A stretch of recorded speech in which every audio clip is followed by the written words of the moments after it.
শুধু পূজার্চনায় নয়, দৈনন্দিন জীবনেও বিভিন্ন কাজে কর্পূর ব্যবহার করা হয়। পরিবেশকে সুগন্ধিময় ও দূষণমুক্ত করতেও এর কদর বিশ্বব্যাপী। সর্দি, কাশি, জ্বর, কফের সমস্যায় কর্পূর কার্যকরী। গলার মিউকাস নিঃসরণ বাড়িয়ে দিয়ে কফকে বের করে শরীরকে সুস্থ রাখতে সাহায্য করে কর্পূর। গরম জলে কর্পূর ফেলে ভাপ নিন, গলা জ্বালা এবং ব্রঙ্কাইটিসের মতো সমস্যা থেকে মুক্তি পাবেন। শরীরে বিষাক্ত কোনো পোকা কামড়ালে সেই জায়গায় তৎক্ষণাৎ কিছুটা কর্পূর ঘষে নিন, উপকার পাবেন। মাইগ্রেনের সমস্যা থেকে মুক্তি পেতে 250 গ্রাম কর্পূর, দেশি ঘি, গুড় এবং সুজি দিয়ে একটি মিশ্রণ তৈরি করুন। 3 দিন পর পর অল্প করে এটা খান। টানা 3 মাস এটি খেলে সুফল পাবেন।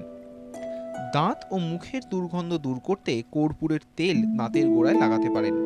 এর ব্যবহারে মাড়ি ও দাঁতের অসহ্য যন্ত্রণা থেকেও মিলতে পারে নিষ্কৃতি। চুলের যে কোনো সমস্যায় কর্পূরের তেল ডিম বা দইয়ের সঙ্গে মিশিয়ে লাগিয়ে নিন, সুফল পাবেন।